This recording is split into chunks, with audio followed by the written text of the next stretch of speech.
আবারও কিন্তু মিলিয়ে দিলাম। বলেছিলাম ডিসি এগিয়ে, ডিসি জিতবে, ফাইট হবে, আজকের পিছে রান থাকবে না।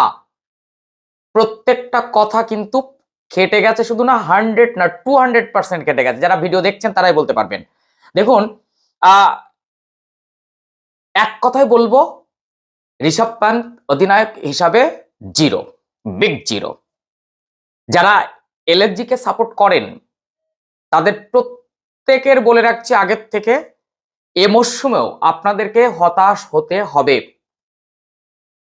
আজকে যেভাবে ক্যাপ্টেন্সি করা হয়েছে, এইভাবে অন্তত পক্ষে আইপিএল, এই এত বড় সব একটা প্রাইজ এনসি, এখানে ম্যাচ জেতা যাবে না।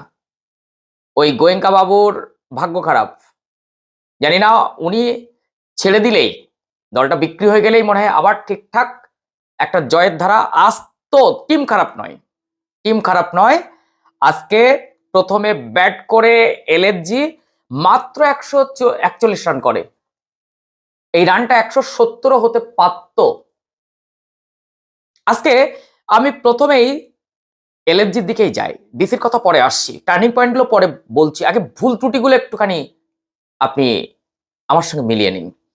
দেখুন, মার্শ আসবেন আর তার সঙ্গে মাকরাম আসবেন, এটাই হওয়া উচিত তো ওপেনে। সেখানে ঋষভ পান্ত কেন?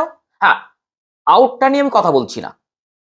আপনি দেখুন, নতুন বলের শেপ কিংবা নতুন বলের শাইনিং এগুলো তোলার জন্য তো প্রথম থেকে বলটাকে পেটাতে হবে। পুরো রকম ভাবে বিধ্বস্ত হলো ঋষভ পান্ত ওপেন করতে আসাতে এলএসজির এই জলাঞ্জলি অবস্থা। এখানে যদি এডেন মাকরাম এবং মিচেল মার্শ ওপেন করতে আসতেন, আমি মনে করি সেটা অনেক বেটার হতে পারত। কিন্তু প্রথম ভুল।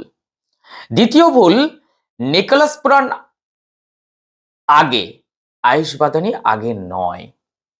এখানে আমি একদম টোটালটাই বলে দিচ্ছি যে এই ম্যাচের বোলিং চেঞ্জ আপ একদম ভুল। দেখুন, 8 ওভারে 55 দরকার, 12 ওভার তখন হয়ে গেল, কিন্তু 9 ওভার পর্যন্ত আপনি কি দেখেছেন? পুরোটাই কিন্তু দিল্লির চাপে। সেখানে শাহবাজকে নিয়ে আসা হলো, 16টা রান দিয়ে পুরো রিল্যাক্স হয়ে গেল।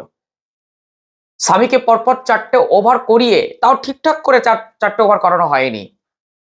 দেখুন, আজকে প্রিন্স যাদব যেভাবে বলটা করেছেন, আজকে এই ম্যাচটা এলএসজি জেতা উচিত ছিল। তবে কম হলেও, আমি জানি না অনেক কম হয়ে যাবে যত প্রশংসাই করি না কেন, আমি সমীর রিজভী এবং স্টাফসকে বলবো, এদের ব্যাটিং দক্ষতা, এর আগেও আমরা আগের বছরও দেখেছি ইয়েলো জার্সিতে এরাও কিন্তু এরকম জুটি করেছে।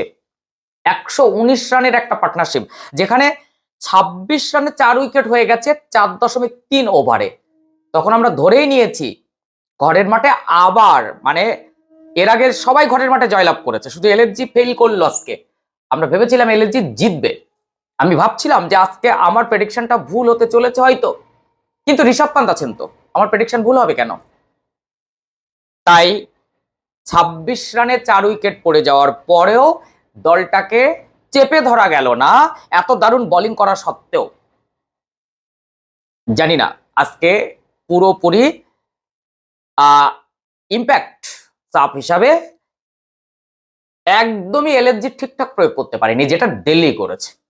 সমীর রিজভী এবং স্টাফস কিন্তু 119 রানের একটা পার্টনারশিপ নট আউট হয়ে ম্যাচটাকে বার করে নিয়ে চলে গেলেন।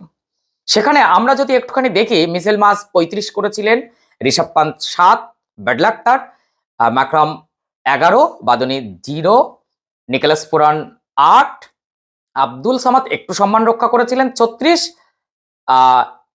তারপরে চৌধুরী আসলো 14, আনএক্সপেক্টেড, আমি আশা করিনি যে তাকে খেলানো হবে।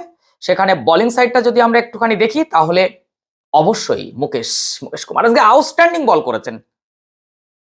তার প্রথম 3টে ওভারেই তো শেষ করে দিয়েছে পুরো খেলাটা। তো 3 ওভারে 17 রান দিয়েছেন। আজকে ফার্স্ট ওভার বাদ দিলে এনগেডি কিন্তু দারুণ, 3.4 ওভারে 27 রান দিয়ে 3টে উইকেট। আর বাপুর কথা কি বলবো, আসলেই তো উইকেট পেয়ে যান, 3 ওভারে 17 রান দিয়ে 1 উইকেট। নটরাজন দারুণ দারুণ 4 ওভার 29 রান দিয়ে 3 উইকেট। আজকে অবশ্যই কুলদীপ যাদবও দারুণ ফর্মে ছিলেন, 4 ওভারে 31 রান দিয়ে 2 উইকেট। তো এইভাবে পুরো চেপে ধরা হয় ঘরের মাঠে, তাদের দিল্লি গিয়ে চেপে ধরছে। যাই হোক, 142 করতে হবে এই রকম পরিস্থিতিতে। কেএল রাহুল প্রথম বলে আউট হয়ে যান। দুরন্ত একটা আউট সুইং ছিল মোহাম্মদ শামি। মোহাম্মদ শামিকে দেখে আজকে কি মনে হলো? ইন্ডিয়ার জার্সিতে তাকে কি আর দেখা যাবে? সত্যি কি সে উপযুক্ত? ফিটনেস কি হারিয়ে গেছে? কোথাও মনে হলো না। মনে হলো ঘরোয়া ম্যাচগুলো খেলে আরো টকবক করছেন। আমার মনে হচ্ছে জাসপ্রীত বুমরার পাশে মোহাম্মদ শামিকে মানায়, বেশি করে মানায়। যাই হোক, সেই 23-এর ওয়ার্ল্ড কাপটার কথা একটুখানি ভাবুন। আউটস্ট্যান্ডিং একটা এফোর্ট ছিল। যাই হোক, নিশাঙ্কা 1, নীতিশ রানা 15।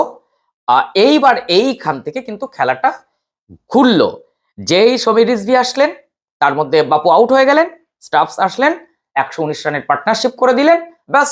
কিন্তু বোলিং সাইডটা যদি আমরা দেখি এলএফজির, আপনি ভাবুন মোহাম্মদ শামি 4 ওভারে 28 রান দিয়েছেন, 1 উইকেট। সেখানে প্রিন্স যাদব, যার কথা সব থেকে বেশি বলবো, 3 ওভারে 20 রান দিয়ে দুটো উইকেট তুলেছেন। দেখুন, প্রত্যেকে ভালো বল করেছেন, শুধু নকিয়া থাকবেন না আগামী ম্যাচে হয়তো, কারণ তার ভালো লাগেনি। আর একটু কোথাও হলে স্পিনার যদি নিয়েই আসতে হতো, আর একটু আগে থেকে নিয়ে আসা যেতে পারতো। তবে সমীর রেজভি প্রথম 8 বলে একটা রান করতে পারেননি। সেই সময় ভেবেছিলাম হয়তো একটা উল্টোপাল্টা শটে আউট হয়ে যাবেন, কিন্তু হলুদ জার্সিতেও তাকে দেখেছিলাম যথেষ্ট পোক্ত। আজকেও প্রমাণ করালেন। যেখানে আশুতোষ শর্মাকে না খেলিয়ে ইম্প্যাক্ট হিসাবে সমীর রিজভিকে খেলানো হচ্ছে, তিনি একদম যথোপযুক্তভাবে সেই কাজটা করে গেছেন। অবশ্যই অবশ্যই কেএল রাহুল এবং বাপুর যৌথ ক্যাপ্টেন্সি বলবো, তাদের দুজনের সিদ্ধান্তগুলো দারুণ। এবং এই প্রথম পঞ্চম ম্যাচে এসে কিন্তু ঘরের ম্যাচ, নিজের বাড়ির ম্যাচ, নিজের জায়গার ম্যাচ লখনৌ জিততে পারলো না। এর আগে 4টে ম্যাচে কিন্তু সবাই হোম ম্যাচটা জিতেছে। আগামীকাল থেকে পরপর 3টি ম্যাচ রয়েছে। আগামীকাল কলকাতা কি করবে?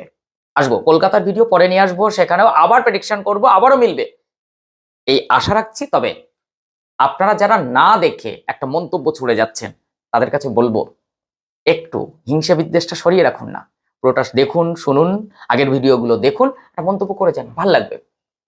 তো আজকের এই ম্যাচটা দেখে আমার মনে হলো যা যা বলেছিলাম, ঝুড়ি ঝুড়ি রান হবে না, উইকেট যথেষ্ট স্লো থাকবে এবং একটু সন্ধিহান ম্যাচ হবে, চাপে পড়ে যাবে। তবে ডিসিকে নিয়ে বাজি ধরেছিলাম যে এই প্রথমবারের জন্য ঘরের মাঠে টিম জিতছে না, দিল্লি গিয়ে হারিয়ে দিয়ে আসবে, সবগুলো খেটে গেছে। তবে আজ সমীর রিজভি একটাই নাম এবং তার স্টেমিনা খুব ভালো লেগেছে। তবে আজকে বোলিং সাইডটা, দুই দলেরই বোলিং সাইডটা খুব ফাটাফাটি ছিল। তো আপনার অভিমত কি নিশ্চয়ই জানাবেন। আর আমার এই ভিডিওগুলো কারা কারা দেখছেন, একটু তারা যদি মেনশন করেন নাম, আমি একটু তাদের নামগুলো নিতে পারি। আর অবশ্যই অবশ্যই একটু শেয়ার করে দিন। আর চ্যানেলে নতুন হলে অবশ্যই চ্যানেলটি সাবস্ক্রাইব করুন, পাশে থাকা বেল আইকনটি প্রেস করুন। এই রকম তথ্য সমৃদ্ধ ভিডিও পেতে ভীষণ সুবিধা হবে। আর অবশ্যই বলবো, যারা ফেসবুক থেকে দেখছেন, তারা প্রেডিকশন জানতে গেলে, সঠিক প্রেডিকশন জানতে গেলে অবশ্যই ফলো দিয়ে রাখুন। আর ভিডিওগুলো ঠিক কেমন লাগছে একটু কমেন্ট করে জানান। আপনারা যত কমেন্ট করবেন, আমার ভিডিও করতে ততই আরো উৎসাহ বাড়বে।